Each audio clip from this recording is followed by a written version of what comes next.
New story.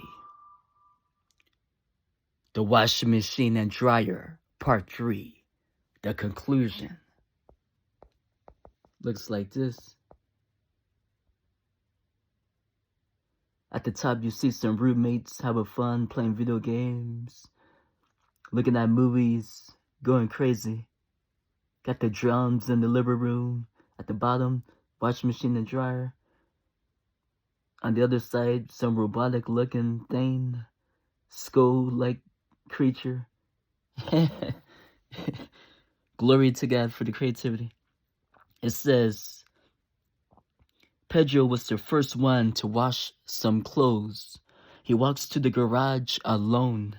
He puts some dirty shirts and underwear. Yeah. But as he opens the lid to throw the stuff in there, he hears a faint voice. It says, hello. It says hello, but softly. It sounds like a lady. Yeah, it sounds like a lady. Pedro is shy. He thinks no one will believe him, so he says nothing about it. One of the ladies uses the washing machine next to clean their panties and skirts.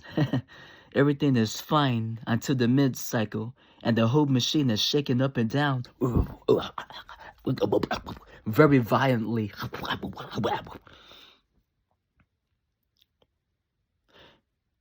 Like it's going to explode. The washing machine and dryer talk to each other when everyone is away. So when the humans aren't there, the washing machine and dryer talk to each other, saying they love each other. Aww. And two large metal arms pop out with still hands that become visible, and they hold hands. The washing machine and dryer hold hands, just like they used to when they were alive, when they were in their human form a long time ago.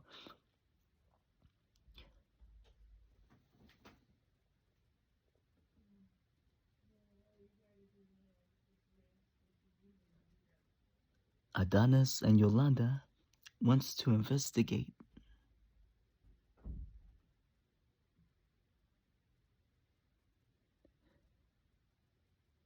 These creepy machines by themselves. They test the dryer. It sounds like a deep breathing sound, similar to Darth Vader.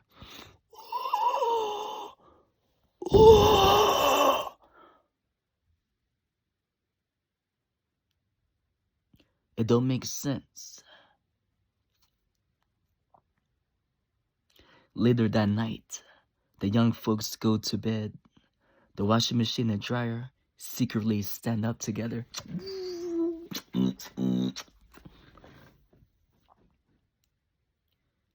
With two long legs and iron feet. The cyborgs walk around in the dark for the first time. They don't want to hurt these men and women because they are innocent. But Polly made Chris and Cindy aware that Adonis is the nephew of Mr. Rocks, who is the evil man who sent a killer to take out Chris and Cindy at the motel. Polly gets information on the killer. His name is Tave, and he lives a few miles away and is a neighbor of Mr. Rocks. Mr. Rocks is spelled R-O-X. Polly is able to send this information to the computerized brains of Chris and Cindy. The washing machine and dryer sneak out of the house and go down the street. It looks funny, but frightening. Tave the killer is making love to his wife, but something punches through the wall like this.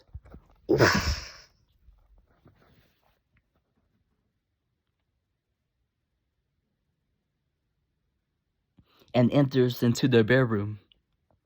A humanoid washing machine shoots up the bad guy with a stream of water and soap and smacks him very hard. So the killer, he's getting beat up in his own home while his wife's screaming. as these two machines terrorize them,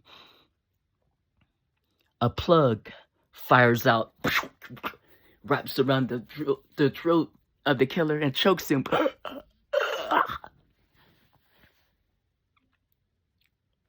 And it goes around the neck of Tave and chokes him in front of his woman. Irene, that's the wife of Tave. She's screaming. The dryer picks up Tave. Yeah, the dryer, that's Chris in disguise. It picks up Tave, got him up in the air, and shoves his head through the ceiling like this. Got him up. Oof, oof, oof, oof. Chris and Cindy let Tave know that he killed them long time ago. They forgive him, but he will pay. And Mr. Rocks is already arrested. The cops got him. Now the killer, Tave, he lives. He's lucky to be alive, but he's crippled for life. He ain't the same again. The end. Washing machine and dryer, they disappeared together. At least they still in love. And Paulie, he helps them out. Hope y'all like this story. Glory to God for the creativity. Yeah, yeah.